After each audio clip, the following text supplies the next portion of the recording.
एखादा प्रकल्प यशस्वी झाल्यास सगळेजण त्याचा श्रेय घेण्याचा प्रयत्न करतात, मात्र अपयश आल्यास त्याचा धनी होण्यास कुणीच धजावत नाही।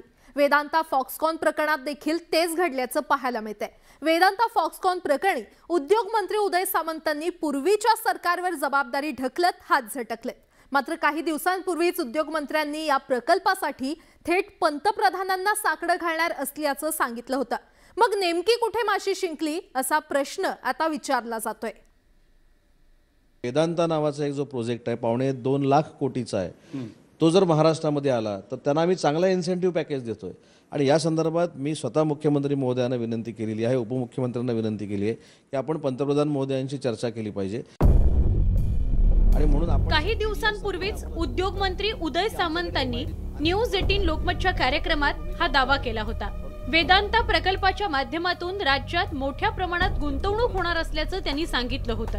तसंच हा प्रकल्प राज्यात यावा म्हणून थेट पंतप्रधान नरेंद्र मोदींना साकडं घालणार असल्याचं उद्योग मंत्र्यांनी सांगितलं होतं। मात्र आता हा प्रकल्प गुजरातला गेल्यामुळे उद्योग मंत्र्यांची चांगलीच कोंडी झाली आहे। त्यामुळेच उद्योग मंत्री पूर्वीच्या ठाकरे सरकारच्या माथ्यावर खापर फोडून मोकळे झालेत। मागच्या 1 वर्षामध्ये जर इन्सेंटिव्ह पॅकेज किंवा त्यांना चांगल्या पद्धतीचा वेळ देऊन काही गोष्टी जर आपण चांगल्या पद्धतीने केल्या असतात तर ही वेळ आली नसती।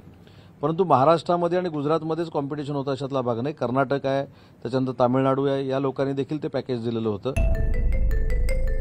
मविया सरकारच्या काळात हा प्रकल्प पुण्यात यावा यासाठी प्रयत्न केले जात होते, मात्र नुकतंच राज्यात सत्तांतर झालं आणि शिंदे फडणवीस सरकारनं राज्याची सूत्र हाती घेतली। वेदांता ग्रुप आणि फॉक्सकॉन कंपनीच्या शिष्टमंडळानं नुकतीच मुख्यमंत्री एकनाथ शिंदे यांची मंत्रालयात भेट घेतली होती। तसंच या प्रकल्पाकरता सर्व प्रकारची मदत देण्याचं आश्वासन मुख्यमंत्र्यांनीही दिलं होतं। मात्र या कंपनीनं महाराष्ट्राऐवजी गुजरातची निवड केली, त्यामुळे शिवसेनेला टीका करण्याची आयतीच संधी मिळाली आहे। या प्रकरणी सारवासारव करताना उद्योग मंत्र्यांना तारेवरची कसरत करावी लागली।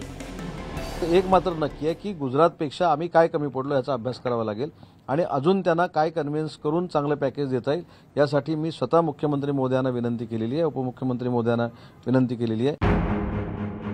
एकीकडे वेदांताच्या प्रतिनिधी मंडळानं मुख्यमंत्र्यांची भेट घेतली होती, तर दुसरीकडे वेदांता प्रकल्पासाठी थेट पंतप्रधानांना साकडं घालणार असल्याचं उद्योग मंत्र्यांनी सांगितलं होतं। मात्र दरम्यानच्या काळात असं काय घडलं ज्यामुळे हा प्रकल्प गुजरातला गेला?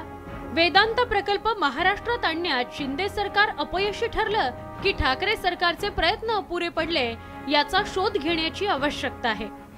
Bureau report, news 18 Lokmat. गेल्या काही वर्षात मुंबईतील मराठी